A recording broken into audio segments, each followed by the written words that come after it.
Hello friends, welcome back to my YouTube channel. ಎಲ್ಲರೂ ಹೇಗಿದ್ದೀರಾ? ಎಲ್ಲರೂ ಸೂಪರ್ ಆಗಿದ್ದೀರಾ ಅಂತ ಅನ್ಕೋತೀನಿ. ಇವಾಗ ನಾನು ಈವ್ನಿಂಗ್ ಬ್ಲಾಗ್ ಮಾಡ್ತಾ ಇದ್ದೀನಿ. ಈಗ ಟೈಮ್ ಬಂದು 5:30 ಆಗಿದೆ. ಈಗ ನಾನು ಬ್ಲಾಗ್ನ ಸ್ಟಾರ್ಟ್ ಮಾಡ್ತಿದ್ದೀನಿ. ಇವತ್ತಿನ ಬ್ಲಾಗಲ್ಲಿ ತುಂಬ ಇಂಪಾರ್ಟೆಂಟ್ ಆಗಿರೋ ಒಂದು ವಿಷಯನ ಶೇರ್ ಮಾಡ್ತಾ ಇದ್ದೀನಿ. ಯಾಕೆಂದರೆ ಎಲ್ಲರ ಮನೆಯಲ್ಲೂ ಇದ್ದೇ ಇರ್ತವೆ ಮರಗಳೆಲ್ಲ. ಆ ಥರದಕ್ಕೆ ಏನನ್ನ ಹಾಕಿದ್ರೆ ಚೆನ್ನಾಗಿರುತ್ತೆ ಅಂತ ಹೇಳ್ಬಿಟ್ಟು ಅದನ್ನ ಒಂದು ರೆಸಿಪಿ ಮಾಡ್ತಾ ಇದ್ದೀನಿ. ಅದನ್ನೊಂದು ವಿಡಿಯೋನ ಮಾಡಾಕ್ತಾ ಇದ್ದೀನಿ. ಮತ್ತು ಇವತ್ತು ಏನು ಮಾಡ್ತಾ ಇದ್ದೀನಿ ಸಂಜೆಗೆ ಅಂತ ಹೇಳ್ಬಿಟ್ಟು ಈಗಿನ ಬ್ಲಾಗಲ್ಲಿ ನಾನು ತೋರಿಸ್ತೀನಿ. ಈಗ ನಾನು ಸಬ್ಬಸಿಗೆ ಸೊಪ್ಪು ಮತ್ತು ಅವರೆಕಾಳು ಹಾಕಿ ಸೊಪ್ಪಿನ ಸಾರು ಮಾಡ್ತಾ ಇದ್ದೀನಿ. ಅದಕ್ಕೆ ಅನ್ನ ಮುದ್ದೆ ಮಾಡ್ತಿದ್ದೀನಿ. ಅದಕ್ಕೆ ಅನ್ನ ಮತ್ತು ಮುದ್ದೆ ಮಾಡ್ಕೋತಾ ಇದ್ದೀನಿ. ಈಗ ಸಂಜೆ ಆಗಿದೆ ಅಲ್ವಾ, ಅದಕ್ಕೋಸ್ಕರ ಬೆಳಿಗ್ಗೆ ತಿಂಡಿ ಉಪ್ಪಿಟ್ಟು ಮಾಡಿದ್ವಿ. ಅಂದರೆ ಸಬ್ಬಸಿಗೆ ಸೊಪ್ಪಿನ ಉಪ್ಪಿಟ್ಟು. ಮಧ್ಯಾಹ್ನ ಕೂಡ ಉಪ್ಪಿಟ್ಟೆ ತಿನ್ಕೊಂಡಿದ್ದು, ಅಂದರೆ ಸ್ವಲ್ಪ ಮಿಕ್ಕಿತ್ತು. ಹಾಗಾಗಿ ಮಧ್ಯಾಹ್ನ ಏನು ಸಾಂಬಾರು ಮಾಡಿರಲಿಲ್ಲ. ಈಗ ಅದಕ್ಕೆ ಅದೇ ಸೊಪ್ಪಿತ್ತು, ಅದಕ್ಕೆ ಹಸಿ ಅವರೆಕಾಳನ್ನು ಹಾಕಿ ನಾನು ಸೊಪ್ಪಿನ ಸಾರು ಮಾಡ್ಕೋತಾ ಇದ್ದೀನಿ. ಸೊಪ್ಪಿನ ಸಾರು ಜೊತೆಗೆ ಮುದ್ದೆ ಮಾಡಿ ಅನ್ನ ಮಾಡ್ತೀನಿ. ಅನ್ನ ಸ್ವಲ್ಪ ಮಾಡಿಕೊಂಡು ಊಟ ಮಾಡಬೇಕು. ಮಧ್ಯಾಹ್ನ ಊಟ ಇಲ್ವಲ್ಲ, ಅದಕ್ಕೋಸ್ಕರ. ಮತ್ತು ಇವತ್ತಿನ ಅದೇ ಹೇಳಿದ್ನಲ್ಲ, ನಾನು ಇಂಪಾರ್ಟೆಂಟ್ ವಿಷಯನ ಈ ವಿಡಿಯೋದಲ್ಲಿ ಶೇರ್ ಮಾಡ್ತೀನಿ ಅಂತ. ಹಾಗೆ ಈ ವಿಡಿಯೋನ ಕಂಟಿನ್ಯೂ ಮಾಡ್ತಾ ಈಗ ಸದ್ಯಕ್ಕೆ ನಾನು ಕಾಫಿ ಮಾಡ್ಕೋತೀನಿ. ಕಾಫಿ ಮಾಡಿಕೊಟ್ಟ ಬ್ಲಾಗ್ನ ಸ್ಟಾರ್ಟ್ ಮಾಡ್ತೀನಿ. ಈಗ ನಾನು ಇದಕ್ಕೆ ಕಾಫಿ ಮಾಡ್ಕೋತಿದ್ದೀನಿ. ಈಗ ಸ್ವಲ್ಪ ಒಂದು 10 ನಿಮಿಷದ ಮುಂಚೆ ನಮ್ಮ ಮನೆಯವ್ರು ಮಾಡಿಕೊಂಡ್ರು. ನಾವು ಒಂದೇ ಸರಿ ಎಲ್ಲರಿಗೂ ಮಾಡ್ಕೊಳ್ಳಲ್ಲ, ಏಕೆಂದರೆ ಅವ್ರವ್ರಿಗೆ ಹೆಂಗೆ ಬೇಕೋ ಹಾಗಾಗಿ ಮಾಡ್ಕೋತೀವಿ ಅಷ್ಟೇ. ಹಾಗಾಗಿ ಈಗ ನನಗೆ ಹೆಂಗೆ ಬೇಕೋ ನಾನು ಹಂಗೆ ಮಾಡ್ಕೋತೀನಿ. ಹೆಂಗೆ ಅಂದರೆ ನನಗೆ ಸಕ್ಕರೆ ಸ್ವಲ್ಪ ಜಾಸ್ತಿ ಇರಬೇಕು, ಹಾಗಾಗಿ ನಾನು ಸಪ್ರೇಟ್ ಮಾಡ್ಕೋತೀನಿ. ಅವರು ನಮ್ಮ ಅತ್ತೆಗೆ ಮತ್ತು ನಮ್ಮ ಮನೆಯವರು ಅವರಿಗೆ ಸಪ್ರೇಟ್, ಅವರಿಗೆ ಸ್ವಲ್ಪ ಕಡಿಮೆ ಇರುತ್ತಷ್ಟೇ. ಅಂದರೆ ಅವರು ನಮ್ಮ ಥರ ನಾವು ಜಾಸ್ತಿ, ಅಂದರೆ ಸ್ವಲ್ಪ ಸ್ವೀಟ್ ಎಲ್ಲ ಜಾಸ್ತಿ ಇರುತ್ತೆ, ಹಾಗಾಗಿ ಅವ್ರಿಗೆ ಸ್ವಲ್ಪ ಕಡಿಮೆ ಇರುತ್ತಷ್ಟೇ. ಮಾಮೂಲಿನೇ ಅವರು ಕುಡಿಯೋದು. ಹಾಗಾಗಿ ಈಗ ನಾನು ಕಾಫಿ ಮಾಡಿಕೊಂಡು ಈಗ ಇಲ್ಲಿ ಸೊಪ್ಪು ಮತ್ತು ಕಾಳು ಕೂಡ ಬೆಂದಿದೆ. ಇಲ್ಲಿ ಸೊಪ್ಪು ಒಗ್ಗರಣೆ ಹಾಕೋಕ್ಕೆ ಅಂತ ಈರುಳ್ಳಿ ಮತ್ತು ಹಸಿಮೆಣ್ಸಿನ್ಕಾಯಿನ ರುಬ್ಬಿಟ್ಕೊಂಡಿದ್ದೀನಿ. ಇದರಲ್ಲಿ ಒಗ್ಗರಣೆ ಹಾಕಬೇಕು. ಮತ್ತು ಇಲ್ಲಿ ಬಸ್ಸಾರಿಗೆ ಅಂತ ಹೇಳ್ಬಿಟ್ಟು ನಾನು ಈರುಳ್ಳಿ ಬೆಳ್ಳುಳ್ಳಿ ಎಲ್ಲ ಹುರ್ಕೊಂಡಿದ್ದೀನಿ. ಜೀರಿಗೆ, ಕೊತ್ತಂಬರಿ ಸೊಪ್ಪು, ಹಸಿಮೆಣ್ಸಿನ್ಕಾಯಿ ಎಲ್ಲ ಹಾಕ್ಕೊಂಡು ಹುರಿದು ಹಾಕ್ಕೊಂಡಿದ್ದೀನಿ. ಇದಕ್ಕೆ ಈಗ ಈ ಸೊಪ್ಪನ್ನು ಸ್ವಲ್ಪ ಸೇರಿಸ್ಕೋಬೇಕು. ಹಾಗಾಗಿ ಅದನ್ನು ಇದು ಆರಲಿ ಅಂತ ವೆಯ್ಟ್ ಮಾಡ್ತಾಯಿದ್ದೆ. ಎಲ್ಲರ ಮನೆಯಲ್ಲೂ ಮರಗಳಿದ್ದೇ ಇರುತ್ತೆ. ಆ ಮರಗಳಿಗೆ ಏನು ಹಚ್ಚಿದ್ರೆ ಹಿಂದಿನ ಕಾಲದಲ್ಲೆಲ್ಲ ಹಚ್ಚುತ್ತಾ ಇದ್ರಲ್ವಾ, ಏನಂದರೆ ಗಂಜು ಎಲ್ಲ ಹಚ್ಚೋರು. ನಾನಾದರೆ ಗಂಜೆಲ್ಲ ಹಚ್ತಿಲ್ಲ. ಅದ್ರ ವಿಡಿಯೋನೇ ನಾನು ಇದರಲ್ಲೇ ಶೇರ್ ಮಾಡ್ತೀನಿ ಅಷ್ಟೇ. ನಾನಿಲ್ಲಿ ಅನ್ನ ಮುದ್ದೆ ಮಾಡೋದೆಲ್ಲ ಶೇರ್ ಮಾಡ್ತಾಯಿಲ್ಲ, ಸಾಂಬಾರು ಮಾಡೋದನ್ನು ತೋರಿಸ್ತಿದ್ದೀನಿ ಅಷ್ಟೇ. ಸಾಂಬಾರೊಂದು, ಇದು ಕೂಡ ಕಾಫಿ ಪುಡಿ ಹಾಕ್ಕೋಬೇಕು. ರೆಡಿಯಾಗಿದೆ ಕಾಫಿ.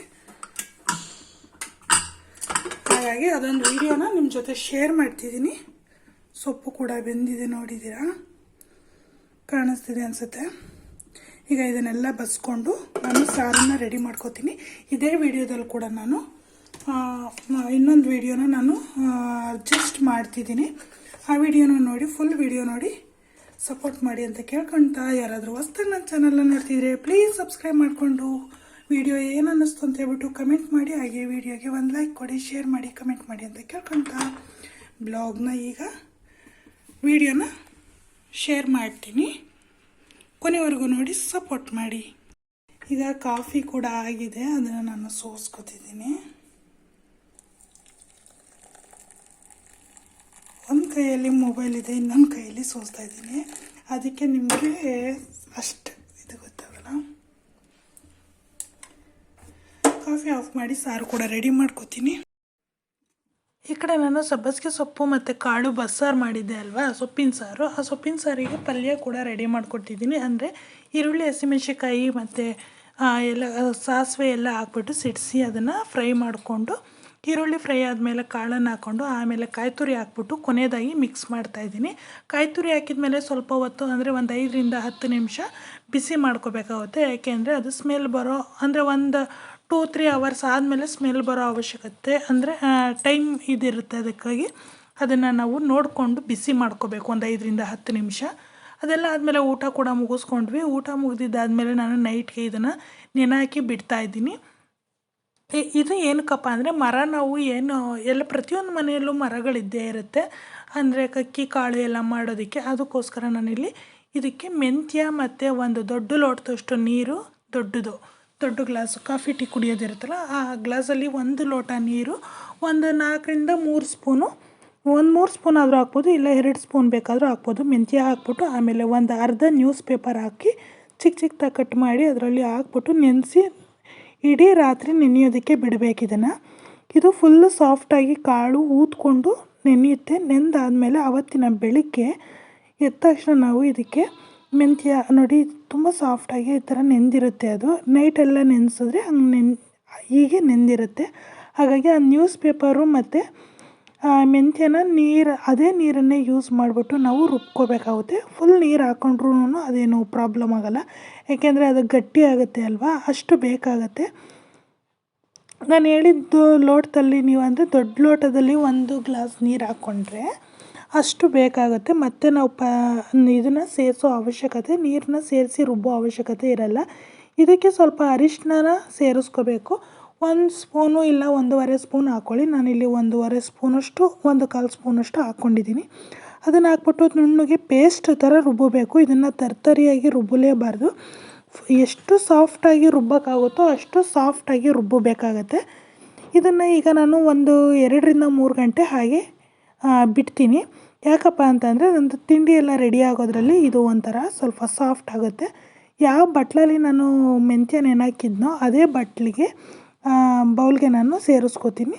ಯಾಕೆಂದರೆ ಬೇರೆ ಇದನ್ನೆಲ್ಲ ಮಾಡೋದಕ್ಕಿಂತ ಅದನ್ನೇ ಯೂಸ್ ಮಾಡೋಣ. ನೀವು ಜಾರು ಎಲ್ಲ ಇದಾಗುತ್ತೆ, ಸ್ಮೆಲ್ ಬರುತ್ತೆ ಅಂತ ಅನ್ಕೋಬೋದು, ಬಟ್ ಜಾರಿಗೆ ಏನೂ ಆಗೋಲ್ಲ ತೊಂದರೆ. ಯಾಕೆಂದರೆ ಮೆಂತ್ಯ ಎಲ್ಲ ನಾವು ತಿನ್ನೋದೇ ಕಾಳಲ್ವ, ಹಾಗಾಗಿ ಅದೇನು ಪ್ರಾಬ್ಲಮ್ ಆಗೋಲ್ಲ. ತೊಳ್ಕೊಂಡ್ರೆ ಹೋಗುತ್ತೆ. ಮೆಂತ್ಯ ಮತ್ತು ನ್ಯೂಸ್ ಪೇಪರ್ ಅಷ್ಟೇ ಹಾಕಿರೋದು. ಈಗ ಮರ ನೋಡ್ತಾ ಇರ್ಬೋದು ನೀವು ಎಷ್ಟು ಹಾಳಾಗಿದೆ ಅಂತ ಹೇಳ್ಬಿಟ್ಟು. ಅಂದರೆ 1 ವರ್ಷನೇ ಆಯ್ತೇನೋ, ತುಂಬ ಗ್ಯಾಪ್ ಆದಮೇಲೆ ಇದಕ್ಕೆ ನಾನು ಈ ಥರ ಮಾಡಬೇಕು ಅಂತ ಅಂದ್ಕೊಂಡೆ. ಆದರೆ ವಿಡಿಯೋ ಮಾಡಬೇಕು ಅಂತ ನಂದು ಯಾವುದೇ ಗಮನದಲ್ಲಿರಲಿಲ್ಲ. ಬಟ್ ಅದನ್ನು ನೆನೆಹಾಕ್ಬಿಟ್ಟು ಎಲ್ಲ ಇದು ಮಾಡಬೇಕಾದ್ರೆ ಆಮೇಲೆ ನಾನು ಮೆಂತ್ಯ ಫಸ್ಟು ಸೇರಿಸ್ಬಿಟ್ಟಿದ್ದೆ, ನೀವು ನೋಡ್ಬೋದು ಫಸ್ಟ್ಗೆ ವಿಡಿಯೋದಲ್ಲಿ. ಅದಾದಮೇಲೆ ನೆನಪಿಗೆ ಬಂತು, ಹೌದಲ್ವ ಶೇರ್ ಮಾಡ್ಬೋದಲ್ವ ಇದನ್ನು ಅಂಥೇಳಿ. ಆವಾಗ ನಾನು ನ್ಯೂಸ್ ಪೇಪರ್ ಹಾಕುವಾಗ ನಾನು ವಿಡಿಯೋ ಶೇರ್ ಮಾಡಿದ್ದು. ಈಗ ನೋಡಿ 2-3 ಅವರ್ಸ್ ತಿಂಡಿ ಎಲ್ಲ ಆದಮೇಲೆ ಇದನ್ನು ನಾನು ತೆಗಿತಾಯಿದ್ದೀನಿ. ಎಷ್ಟು ಗಟ್ಟಿಯಾಗಿದೆ ಅಂತ ಹೇಳ್ಬಿಟ್ಟು. ನ್ಯೂಸ್ ಪೇಪರು ಮತ್ತು ಮೆಂತ್ಯ ನೆಂದು ಜಲ್ದಿ ಆಗಿರುತ್ತೆ. ಮೆಂತ್ಯ ನೆಂದು ಆ ಥರ ಆಗುತ್ತೆ, ಗಟ್ಟಿ ಆಗುತ್ತೆ. ಈಗ ಅದಕ್ಕೆ ನಾವು ನೋಡಿಕೊಂಡು ಅಪ್ಲೈ ಮಾಡ್ಕೋಬೇಕು. ಅಂದರೆ ಕೆಳಗಡೆ ನ್ಯೂಸ್ ಪೇಪರ್ನ ಹಾಕ್ಕೊಂಡು ಒಳಗಡೆ ಹಚ್ಚೋವಾಗಿದ್ದರೆ ಆದಷ್ಟು ಹೊರಗಡೆ ಹಚ್ಚೋದು ಬೆಟರ್ ಅನಿಸುತ್ತೆ. ಏಕೆ ಅಂದರೆ ಅದೇನಾದರೂ ಕೆಳಗಡೆ ಬಿತ್ತು ಅಂದರೆ ಬೇಕಾದ್ರೆ ನೀರು ಹಾಕ್ಬಿಟ್ಟು ಹುಡುಕ್ಬೋದು. ಇಲ್ಲಿ ಒಳಗಡೆ ಆದರೆ ಸ್ವಲ್ಪ ಜಲ್ಲಿ ಇರುತ್ತಲ್ವ, ಸ್ವಲ್ಪ ಅಂದರೆ ಒರೆಸೋದಕ್ಕೆಲ್ಲ ಕಷ್ಟ ಆಗುತ್ತೆ. ಹಾಗಾಗಿ ನೋಡಿಕೊಂಡು ನ್ಯೂಸ್ ಪೇಪರ್ ಏನಾದರೂ ಕೆಳಗಡೆ ಹಾಕ್ಕೊಂಡು ಈ ಥರ ಇದು ಮಾಡ್ಬೋದು. ನೋಡಿ ಆ ಥರ ಕ್ರ್ಯಾಕ್ ಆಗಿರೋ ಕಡೆ ಎಲ್ಲ ನಾವು ಈ ಥರ ಇದನ್ನು ಹಾಕ್ಕೊಂಡು ಸ್ವಲ್ಪ ನೀಟಾಗಿ ಮಾಡ್ಕೋಬೋದು. ಹೊಸದು ತೊಗೊಬಂದಿದ್ದೀವೇನೋ ಅನ್ನೋ ಫೀಲ್ ಆಗುತ್ತೆ. ಇದನ್ನು ನಿಜವಾಗ್ಲೂ ತುಂಬ ಚೆನ್ನಾಗಿ ಅನಿಸುತ್ತೆ. ಇದು ಮರಗಳೆಲ್ಲ ಈ ಥರ ಬೆಳೆದಾಗ. ಹಿಂದಿನ ಕಾಲದಲ್ಲೆಲ್ಲ ಗಂಜಲ ಬಳಸೋರು, ಹಸುವಿನ ಗಂಜಲ ಎಲ್ಲ ಬಳಸ್ಬಿಟ್ಟು ಅದೇನು ಮುಳ್ಳಿನ ಗಿಡದ್ದು, ಬೇಲಿ ಗಿಡದ್ದು ಕಾಯಿ ಎಲ್ಲ ಹಾಕ್ಬಿಟ್ಟು ನೆನೆ ಹಾಕಿ ಆಮೇಲಿಂದ ಬೆಳೆಯೋರು. ನಮ್ಮಮ್ಮ ಕೂಡ ಬೆಳೀತಿದ್ದಿದ್ದು ನಾನು ನೋಡಿದ್ದೀನಿ. ಇತ್ತೀಚೆಗೆಲ್ಲ ಪೇಂಟಿಂಗ್ ಮಾಡೋದು, ಇವಾಗ ಇದೇ ಥರ ಮರಗಳಿಗೆ ಪೇಂಟಿಂಗ್ ಕೂಡ ಮಾಡ್ಕೋತಾರೆ. ಪೇಂಟಿಂಗ್ ಮಾಡೋದ್ರಿಂದ ಏನಪ್ಪ ಅಂದರೆ ನೀರು ಹಾಕ್ಬಿಟ್ಟು ಕೂಡ ತೊಳ್ಕೊಬೋದು, ಅದು ಬೆಟರೇ. ಏಕೆಂದರೆ ಯಾವುದಾದ್ರೂ ಕಲರು ಇಷ್ಟವಾಗಿರುವಂಥ colour, black colour, blue colour, ಆ ಥರ ಯಾವುದಾದ್ರೂ ಪೇಂಟಿಂಗ್ ಗೋಡೆಗೆ ಮಾಡೋ ಇರುತ್ತಲ್ಲ, ಆ ಥರ ಪೇಂಟಿಂಗ್, ಆಯಿಲ್ ಪೇಂಟಿಂಗ್, ಬೇರೆ ಯಾವ ಪೇಂಟಿಂಗ್ ಅಲ್ಲ, ಆಯಿಲ್ ಪೇಂಟಿಂಗ್ನ ತೊಗೊಬಂದು ಮರಕ್ಕೆ ಹೊಡ್ಕೊಂಡ್ರು ಅದು ತುಂಬ ಚೆನ್ನಾಗಿರುತ್ತೆ. ಏಕೆಂದರೆ ಅದನ್ನು ನೀರಲ್ಲಿ ಹಾಕಿ ತೊಳ್ಕೊಬೋದು ನಾವು ಪ್ರತಿದಿನ, ಪ್ರತಿ ವಾರ ಹಿಂಗೆಲ್ಲ ಕ್ಲೀನ್ ಮಾಡ್ಕೋವಾಗೆಲ್ಲ ತೊಳ್ಕೊಬೋದು. ಈ ಥರ ಜಾಸ್ತಿ ದಪ್ಪವಾಗಿ ನಾವು ಇದನ್ನು ಹಚ್ಚಿದಾಗ ಆ ಥರ ಕಿತ್ಕೊಂಡು ಬರೋದು ಇರುತ್ತೆ. ಜಾಸ್ತಿ ದಿನ ಆಗಿದೆ, ಹಾಗಾಗಿ ಹಂಗಾಗಿದೆ ಅಷ್ಟೇ ನಮ್ಮದು. ಅಂದರೆ ನಾನು ತುಂಬ ಬಳದೇ ಇಲ್ಲ, ಈ ಥರ ತುಂಬ ದಿನ ಆಗೋಗಿತ್ತು. ಹಾಗಾಗಿ ಇದನ್ನು ಮರ ಸ್ವಲ್ಪ ಇದಾಗಿತ್ತು ಅಂತ ಹೇಳ್ಬಿಟ್ಟು ನೆನೆಹಾಕ್ತಾಯಿದ್ದೆ. ಆವಾಗ ಅಂದ್ಕೊಂಡೆ ಶೇರ್ ಮಾಡಿಬಿಡೋಣಲ್ವ ಇದೊಂದು ವಿಡಿಯೋ ಅಂತ ಹೇಳ್ಬಿಟ್ಟು ಅವಾಗ ನಾನು ಇದು ಮಾಡ್ಕೊಂಡಿದ್ದು. ನೋಡಿಕೊಂಡು ನಿಧಾನಕ್ಕೆ ಇಟ್ಕೊಂಡು, ಇದು ತುಂಬ ಜಾರುತ್ತೆ, ಅಂದರೆ ಒಂಥರ ಜೆಲ್ಲಿ ಥರ ಇರೋದ್ರಿಂದ ಬೇಗ ಬಿಡುತ್ತೆ. ನೋಡಿಕೊಂಡು ಹುಷಾರಾಗಿ ಇಟ್ಕೊಂಡು ನಾವು ಇದನ್ನು ಅಪ್ಲೈ ಮಾಡ್ತಾ ಹೋದರೆ ನೀಟಾಗಿ ಫುಲ್ಲು. ಬೇಕು ಅಂದರೆ ನೀವು ಹೊಸದಿನ್ನೂ ಮರಗಳು ತಂದಿರೋದು ಅಂತ ಅಂದರೆ ಡಬಲ್ ಕೋಟಾಗಿ ಕೂಡ ಯೂಸ್ ಮಾಡ್ಬೋದು. ಇದು ಸ್ವಲ್ಪ ಒಂದು 10 ನಿಮಿಷ ಕಾಲು ಗಂಟೆ ಬಿಟ್ಟು ಆದಮೇಲೆ ಕೂಡ ಮತ್ತೆ ಮತ್ತೆ ಇದಕ್ಕೆ ಹಚ್ಬೋದು. ಆರ್ಕೊಂಡಿರುತ್ತೆ ಅಲ್ವ ಸ್ವಲ್ಪ, ಅಂದರೆ ಗಾಳಿ ಎಲ್ಲ ಇದಾಗಿ ಹಾರಿರುತ್ತೆ, ಹಾಗಾಗಿ ಮತ್ತೆ ಇನ್ನೊಂದು ಕೋಟ ಹಚ್ಬೋದು. ನಾನಿಲ್ಲಿ ಒಂದೇ ಕೋಟನೇ ಸಾಕು ಮಾಡ್ತಿದ್ದೀನಿ, ಯಾಕೆಂದರೆ ನಂದು ಆವಾಗಲೇ ತುಂಬ ಸಲ ಯೂಸ್ ಮಾಡಿರೋದು, ತುಂಬ ಸಲ ಹಚ್ಚಿದ್ದೀವಿ ಕೂಡ, ಹಾಗಾಗಿ ನಾನು ಒಂದೇ ಕೋಟಕ್ಕೆ ಕ್ಲೋಸ್ ಮಾಡ್ತೀನಿ.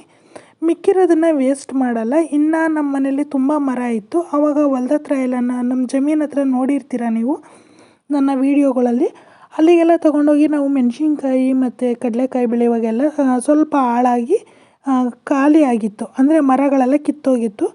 ಇವಾಗ ಸದ್ಯಕ್ಕೆ ಇದ್ದಿದ್ದು ಇಷ್ಟೇ, ಅದಕ್ಕೆ ತೊಗೊಂಬರ್ತೀನಿ ಅಂತ ಹೇಳ್ಬಿಟ್ಟು ಅತ್ತೆ ಮತ್ತೆ ತೊಗೊಬಂದರು ಹೊಸವು. ನಾನು ಮಿಕ್ಕಿರೋದನ್ನೇ ಬಿಸಾಕಿಲ್ಲ, ಮತ್ತು ಅದಕ್ಕೆ ಬೆಳೆಯೋದಕ್ಕಾಗುತ್ತೆ ಅಂತ ಹೇಳ್ಬಿಟ್ಟು ಹಾಗೆ ಇಟ್ಟಿದ್ದೀವಿ.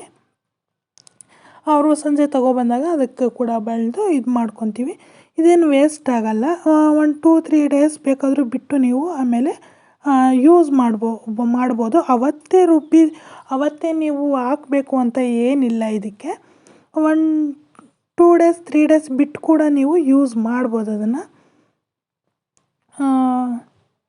ತುಂಬ ಚೆನ್ನಾಗಿ ಅನಿಸುತ್ತೆ. ಹೊಸದು ಇನ್ನೂ ತೊಗೊಬಂದಿದ್ದೀವೇನೋ ಅನ್ನೋಂಗಿರುತ್ತೆ. ಇತ್ತೀಚೆಗೆಲ್ಲ ಟೌನಲ್ಲೆಲ್ಲನೂ ಬರ್ತಾರೆ, ಇದೇ ಥರದ್ದೇ ಮಾಡಿಕೊಂಡು ಬರ್ತಾರೆ.